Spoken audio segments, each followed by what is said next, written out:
You don't have to listen to just my voice anymore. I am joined by a friend of the program, Jordan Christmas, to talk about the Cleveland Cavaliers taking on the Philadelphia 76ers and also some possible playoff implications coming down the line on today's Locked On Cavs.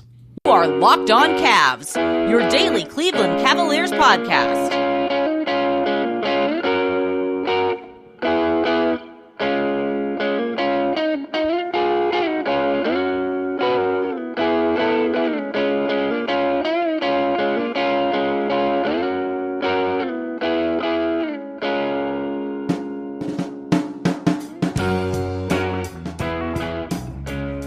Thank you for joining us for today's Locked On Cavs. And before we get this chat started, today's episode is brought to you by FanDuel. Make every moment more right now. New customers get $200 in bonus bets with any winning $5 bet. That's $200 if your bet wins. Just visit FanDuel.com/locked on to get started.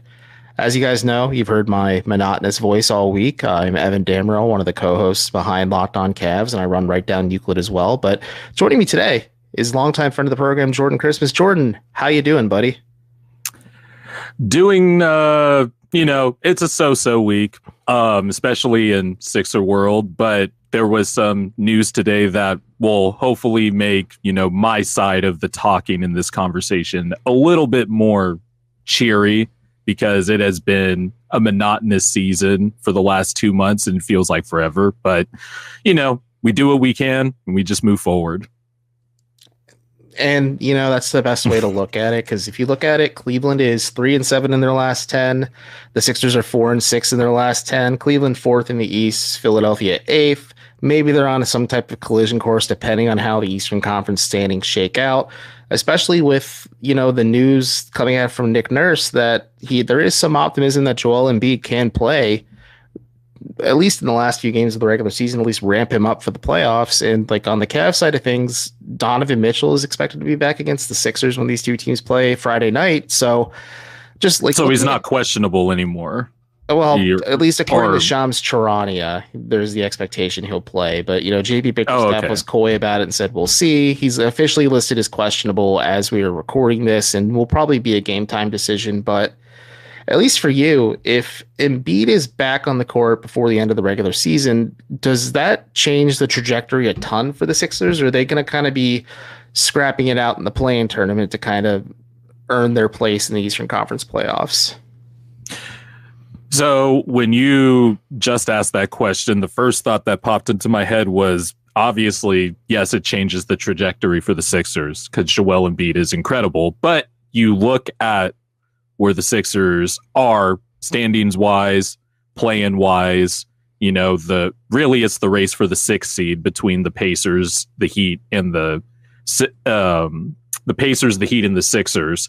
And the Pacers have the 6th seed right now. So if you're talking about the trajectory of a deep playoff run, I really don't know the answer to that question, dude. I mean,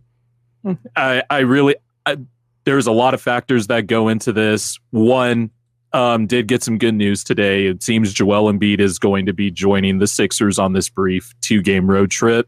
Obviously, we play the Cavs tomorrow, then we play the Raptors over the weekend. Did not confirm if Embiid was going to play in those 2 games.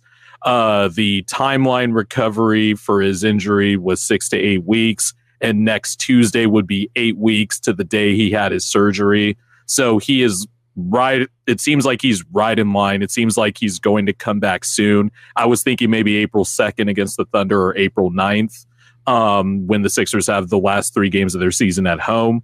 But it seems like he is keen to join maybe faster than expected. I don't think Embiid's going to play tomorrow, but he will. Surprise. Sounds, he's just, wants to duck Jared Allen and Evan Mobley. I get it. No, but in all seriousness, it seems like he's going to be practicing a little bit, at least, working his way back into shape, which is the other thing. How in shape is a 7-foot, 280-pound man going to be after not playing basketball for multiple months?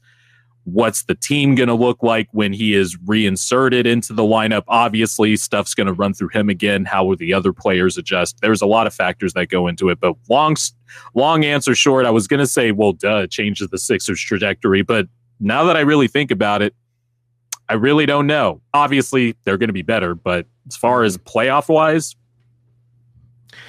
as you had noted, it is a race for the 6th seed. Maybe the Cavs can do the Sixers a bit of a favor when they wrap up their second to last game at home against the Pacers and bump them down a little bit too, just because the Pacers are such an odd team, but just because they just kind of stopped trying after the winning the play or the in-season tournament. But more so for me, it's just fascinating because there are more parallels with the fact that like the Cavs have been up and down, topsy-turvy without Donovan Mitchell. I think a lot of people are very aware of that if you listen to this show on a regular basis. I went on a very long rant about it actually for Thursday's show, but getting Mitchell back won't be a seamless fit. I think it's going to give them a shot in the arm, similarly to like when Embiid comes back to the floor for the Sixers, even if it's in limited minutes and he's not 100%. Like Joel Embiid is the reigning MVP. Donovan Mitchell is an all-NBA caliber player and could be in the NBA conversation as well if he, you know, just like kind of maybe played at a higher level, which is harder to think just because of how out of his gourd he's playing this year. But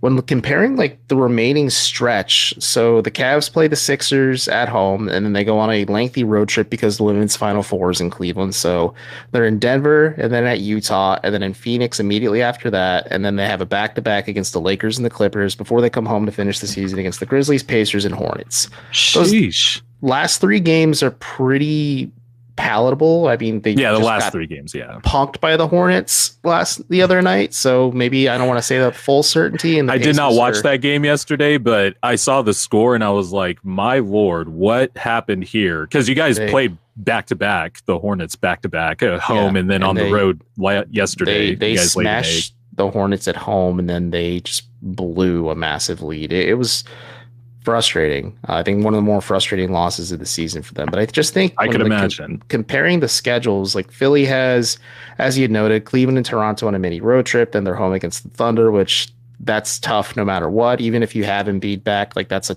tall ask just because he's going to be limited. Then the Sixers play the Heat. That could be tough. Memphis, that's pretty. And then you like look at this sweet spot in the schedule. They have Memphis at San Antonio, then at home against Detroit. Orlando's such an odd team because like they're just so young and athletic and just weird. And so like their defense is absolutely elite. But their offense is absolutely abysmal. Not elite. Like, that's the trade-off. So, and then you have Brooklyn to wrap up the season. Like Philly, I would say, has a little bit more of like a favorable stretch to maybe bump them up to the 6th seed. Whereas for Cleveland, I don't know where they're going to be when this ends, just because they had a pretty firm lead on 2nd/3rd place in the East. They've just stumbled down ever so slightly just post All-Star break. Yeah, injuries played a part in it, but at this point, it's just for both of these teams, is their premier superstar the best player healthy, and like how healthy is this team limping into the postseason?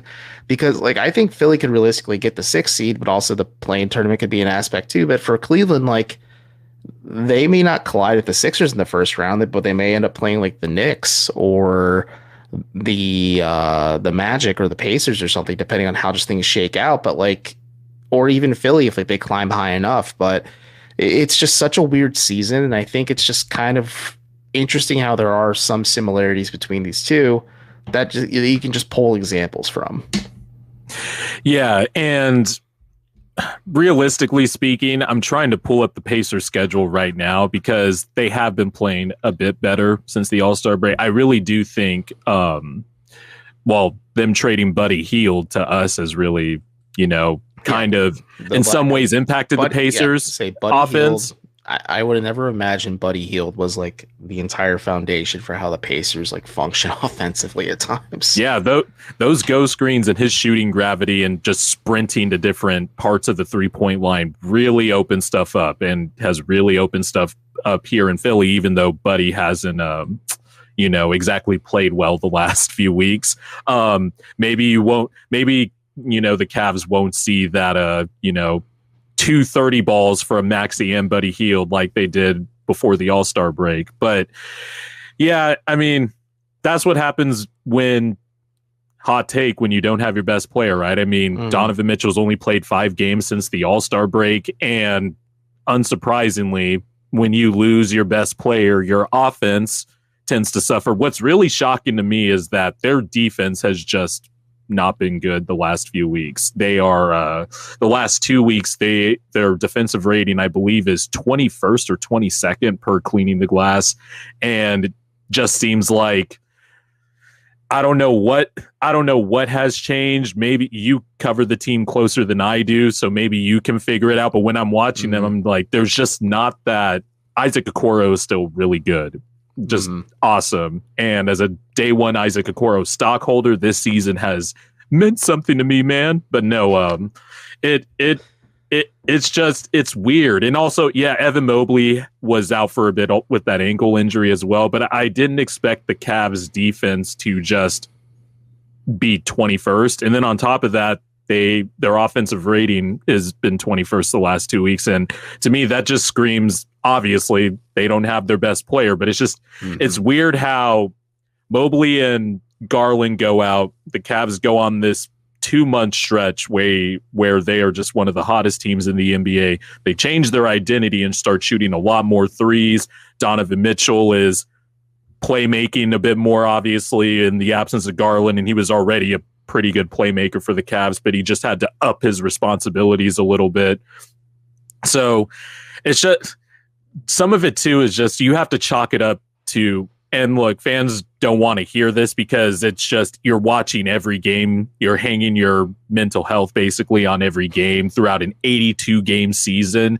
There's just some parts of the season where stuff like this just happens, and it's just as simple as that. Sometimes it just sucks for the Cavs that it came at the inopportune time.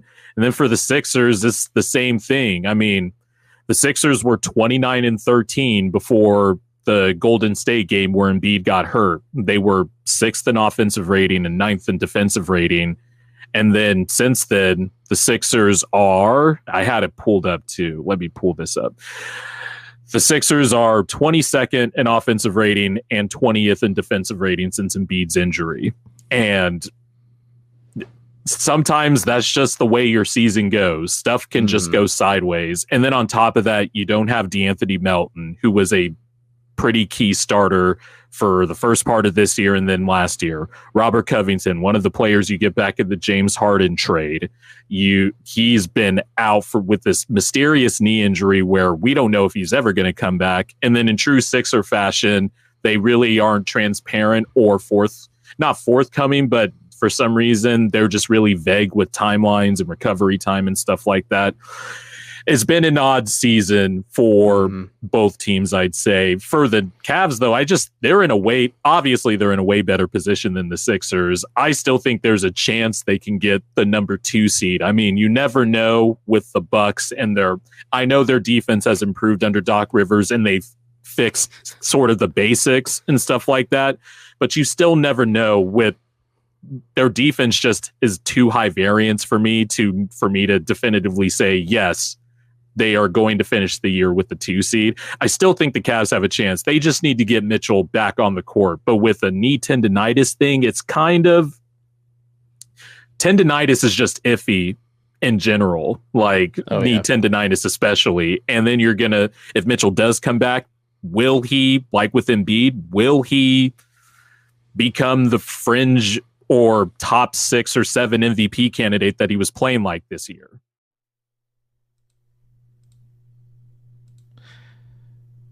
Today's episode of Locked On Cavs is brought to you by eBay Motors. Passion, drive, and patience. What brings home the winning trophy is also what keeps your ride or die alive. eBay Motors has changed everything you need to maintain your vehicle and level it up to peak performance. From superchargers, roof racks, exhaust kits, LED headlights, and more. Whether you're into speed, power, or style, eBay Motors has got you covered. With over 122 million parts for your number one ride or die, you'll always find exactly what you're looking for. And with the eBay Guaranteed Fit, your part is guaranteed to fit for your ride every time or your money back. Because of the eBay Motors, you're burning rubber, not cash. With all the parts you need at the prices you want, it's easy to turn your car into the MVP and bring home that win. Keep your ride or die alive at ebaymotors.com. Eligible items only, exclusions apply. eBay Guaranteed Fit is only available to U.S. customers.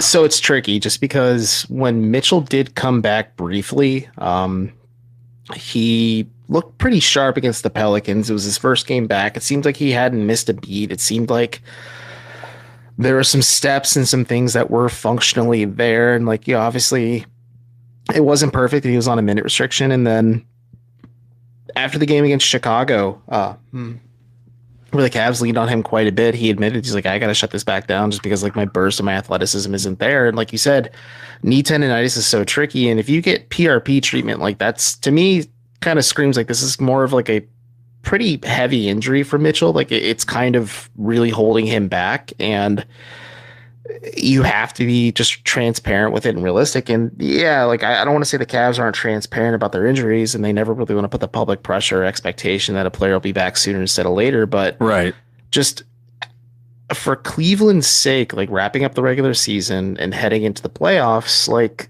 they have to be mindful of the fact that one, Mitchell's knee is going to be very sensitive. I think Max Strus's knee is going to be sensitive too. He missed almost a month, I think, at this point, but like he looked great against the Hornets, but again, was on a restriction. But the Cavs will go as far as they can, I believe, this postseason, just based on how strong Mitchell's knee can hold him up just throughout this run. Like if there's a point where like his knee just bothers him and like he loses that burst again, like the Cavs goose may be cooked. And to answer your question about the defense, it is, when you point out the ranked 21st overall defense per clean glass, it's just some of it is injuries for sure. Forgot about Max Strus too. Yeah, well, I think just for them defensively, it's more interesting in the fact that like Dean Wade has kind of been like a really underrated defender for them. Like, yes, he ranks out as one of the top isolation defenders in the league. Like he can comfortably defend 3s and 4s after having to do it so long. Like the Cavs have gotten funky with it and let him play small ball 5, and they've found success with it. But it's weird just because like it's such a narrow gap, but the Cavs have just been overwhelmingly below average just based on their talent and everyone available. And like you said, they peaked, or like they really hit a peak in January, even though they lost Mobley and Garland. But then unfortunately, it all just kind of came crumbling down. And now you're kind of seeing the after effects of it. Like they're asking guys to play a lot more minutes, and that results in injuries, or like it's clear Darius Garland still isn't 100%. And it's really frustrating a lot of Cavs fans at this point. And like I saw the comment today saying like the Cavs should bench him for Craig Porter Jr. And I'm like, wanted to pump the brakes and hit reverse on it just because. Yeah, Garland. That's just an overreaction. That's fandoms being fans, and I can't criticize fans for being fanish or for fanatic for a reason. But it's just such an odd thing because this team just kind of looks listless. And then when you share like those rankings and the numbers, like it makes sense. Like they are just not playing very hard on offense, and like it's hard for them to execute just because. Either they're lacking Dean Wade in the shooting, like they just got Max Strus back, and I think that's invaluable. Or like Sam Merrill has a lot of high variance, like he can have a night like he did against the Hornets where he hits 5 of 11 from 3-point range, and those are his only shot attempts for the night off the bench, and like he's almost 4th all time in bench 3-pointers made in a single season. Just like, but then there's other nights where like he'll go over 7, but he'll keep shooting it, and that's what you want him to do. And like you have to deal with that variance, but like it's just tricky because I think Wade really is like a puzzle piece that kind of he's a connector piece for both ends of the floor for the Cavs, and like they need him pretty badly, but it's just tricky because I can understand the general frustration too, because like even with no Donovan Mitchell, of course, like he's the Cavs' best and most important player. Or like you still have three other. Yeah, like you still have Allen, you still have Mobley, who's a little limited still, but you also have Darius Garland, and like I just can't figure out where things are going wrong. Just because, like you said, Cleveland loses 2 of their top players in Garland and Mobley, and they didn't miss a beat. They just kept on keeping on, and they were like one of the hottest teams in basketball for over a month. Yeah, and then you would think in theory, if the reverse were to happen, they would at least, be able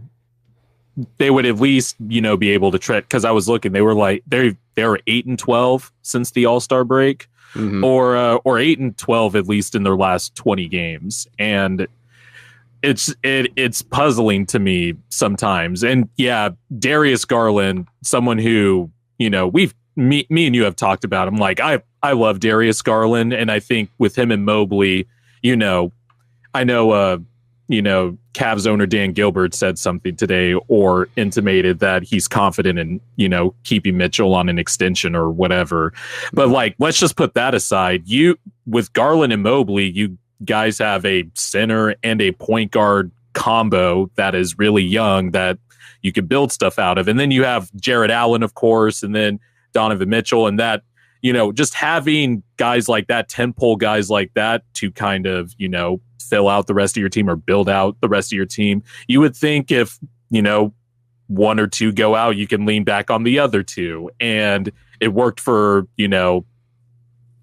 Mitchell and Allen have, when Mobley and Garland went out, but the other way around, the results haven't been as even. And obviously Mobley, this is like his third game back from his ankle injury. So, but even before then, and even still, like, I just feel like the Cavs should be playing better. And by the way, you're right about Dean Wade, because that shoulder injury really screwed him up last year. And I liked Dean Wade when the Cavs had, the triple big lineup of Markkanen, Kevin Love and Jared Allen. And then whenever Larry Nance Jr. once told us on this show, they had no idea what they were doing, but they tried it. And then lo and behold, it became their entire identity. Yeah, exactly. But, whenever Markkanen was out, Dean Wade would step in, and I'm just like, oh, Dean Wade's a nice player. And then last year, it just kind of went off the rails. So I've been happy for his resurgence this year. And him and Okoro, especially off the bench, is like a defensive wing tandem. It's like, oh, you could do a lot of stuff with these guys. And I think it's just injuries, inconsistent play, but you can't lose a big lead to the Hornets. It's the Hornets, man. Like, the Hornets aren't the Memphis Grizzlies, where the Grizzlies look like an easy win on the schedule, but they play really hard, and they have some hungry young players on that team. By the way, on the Hornets side, I'm just a quick aside. I love Brandon Miller. I absolutely love. He's going to be an awesome, awesome player, and I still like LaMelo too. So I would keep that as my future backcourt. But it's like I said. That's just the way the season goes sometimes, man. And the Sixers are going through that right now. And I could tell you all about the ups and downs of every player on the roster and stuff. But it does feel like when your team goes through a stretch like this, it's like you're watching the game in like this droning autopilot mode, which has kind of been me since obviously I pay attention and look at little details and stuff. But you're watching these games knowing more likely than not, you're going to not win. And that causes like this autopilot effect that's not fun.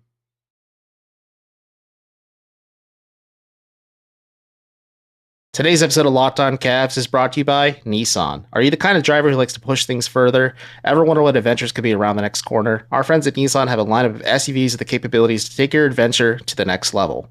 The 2024 Nissan Rogue is perfect for city drivers and great escapes, and it's also the perfect mid-size crossover for anything else.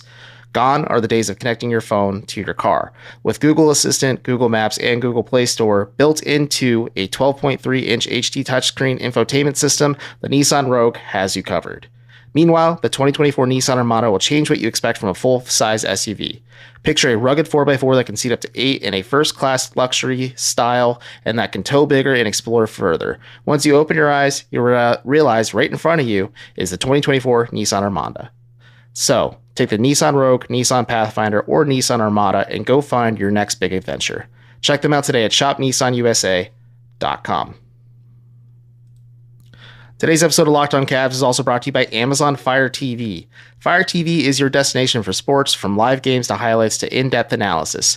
Fire TV offers amazing viewing experiences with smart TVs, as well as the Fire TV stick that you can plug into your existing TV, which provides access to millions of movies and TV episodes, as well as free and live TV. Whether it's opening weekend for baseball or the college basketball tournament, you're going to want to have a Fire TV. Fire TV also recently created Fire TV channels to deliver a constant supply of the latest videos from your favorite sports brands, all for free.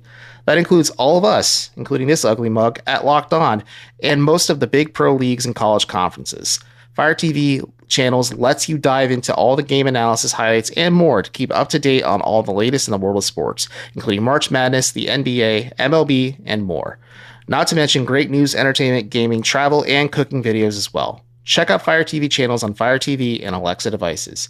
And if you haven't checked out Fire TV channels, you should. Trust me on this. To learn more, visit www.amazon.com/LockedOn Fire TV. No, it's not fun at all. But let's talk about something a little more fun. So maybe we, as in the last closing moments of this game or this episode, let's talk more about the fact that the Cavs do play the Sixers, and for me, Donovan Mitchell's status is up in the air. We'll see if he does or does not play, but the Cavs and the Sixers have gone blow for blow with one another lately, and I wonder how they handle Tyrese Maxey, especially just because like he is the central focus for the Sixers now, and you have to be mindful of just how you defend him and kind of manage him. And with how lackluster Cleveland has been on defense just lately, like that could be like one of the toughest assignments. And if Mitchell can't play, like I would assume if you're the Cavs, you match him as in Maxey minute for minute with Isaac Okoro and just really hope that Okoro can shut his water off like he has for most point guards in the league. Yeah, and the defense on Maxey thing is very key here. One, just advice for the Cavaliers and what Cavs fans should hope for. You should hope the Sixers would want to run stuff through Tobias Harris, because that has been a pretty bad spot for the Sixers. Tobias Harris has forgotten how to play basketball, because that's the other main weapon besides Maxey since Embiid's been gone. So if you want to try to shut Tyrese Maxey's water off, make the Sixers funnel some of the offense through Tobias. But no, on the Maxey point, I feel like the Cavs should win this game. Key operative word should, because they didn't beat the Sixers, before the All-Star break when, the Sixers didn't have Embiid and Buddy Hield was like in his second or third game with the Sixers or whatever. And Maxey and Buddy Hield were just going berserk, especially in that fourth quarter. And Maxey has seen, I think if I were to draw a silver lining with this Embiid injury, is that it has accelerated Maxey's growth like crazy. And he was already having a season that was beyond any reasonable Maxey fans' expectations, right? Mm-hmm. And so with Embiid going down, Maxey has seen all types of coverages. And I'm not putting him in the same category as these guys, stature-wise or whatever, but he has seen the Damian Lillard, the Stephen Curry type of defense where on a screen and roll, it's just two to the ball automatically. And maybe that's because some of the personnel too, because like I said, there have been other injuries to this team to key guys besides Embiid. So teams are more incentivized to play Maxey that way. But I do think because Maxey is one of the best shooters on the planet, one of the deepest three-point shooters just in terms of range in the league, and being one of the 5 fastest guys in the NBA, that's just a nasty combination for a guard to have, and teams are selling out to that. Because if you let go under, Maxey will shoot.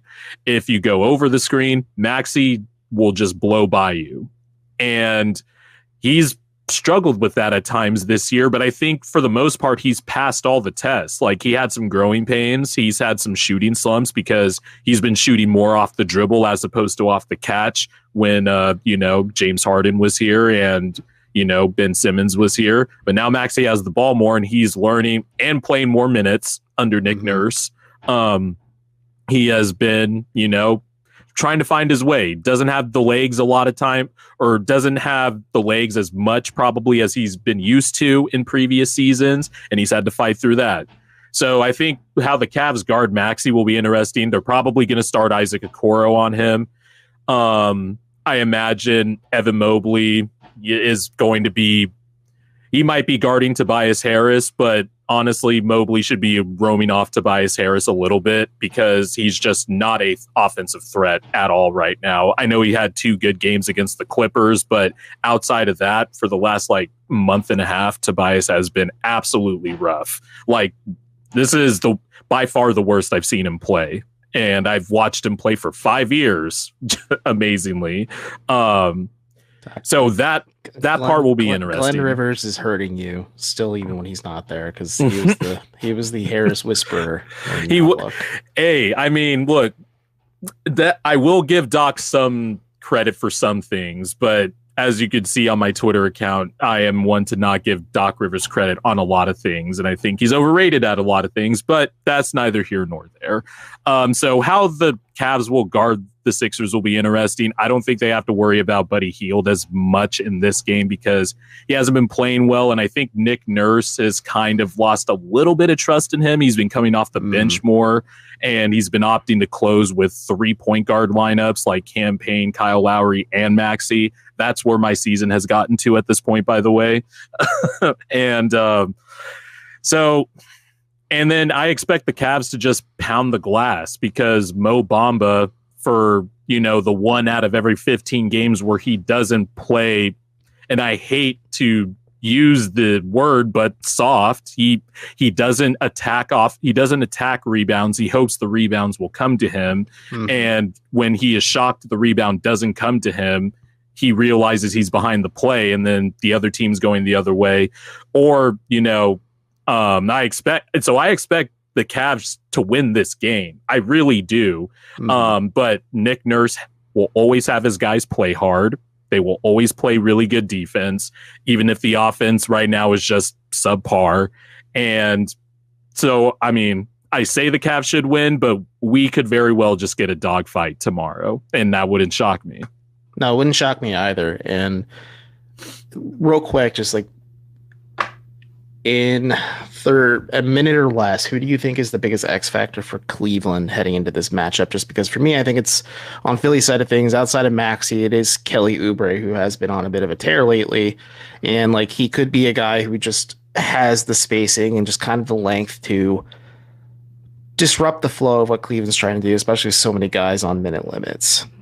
Jared Allen. I think Jared Allen has to. Darius Garland's going to have a role to play too. He has to go back at Maxey. But if you're just talking about controlling the game and the glass and dominating a soft Sixers front court, I'd probably say Jared Allen.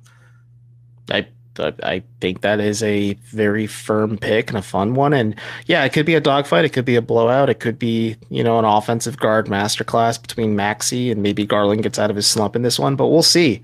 It is going to be an interesting game no matter what. Jordan, on the way out, you have any pluggables you want to share?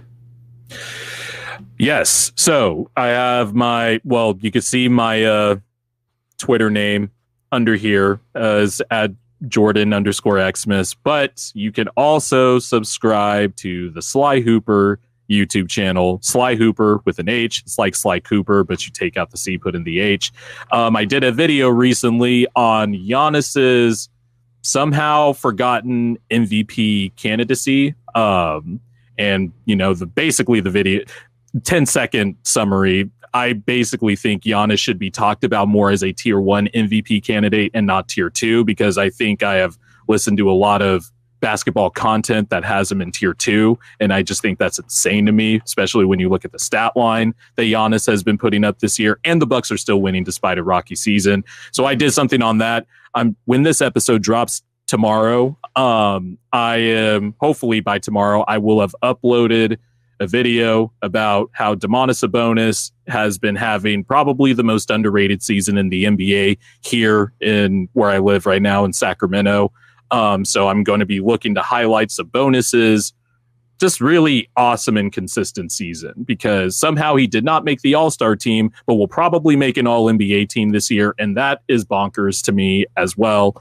And I've done Cavs videos in the past and stuff, so Cavs fans can go check that out. Some of the listeners are familiar with me. I've been on this is my 5th time on the show now. So, shout out to you guys, and, subscribe to the channel.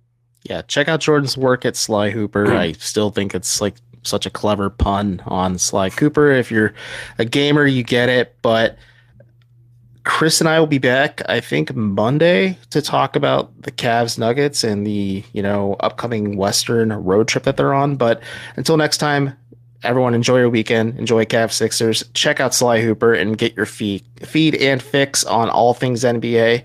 I'm Evan. That's Jordan. And until next time, I guess go Cavs.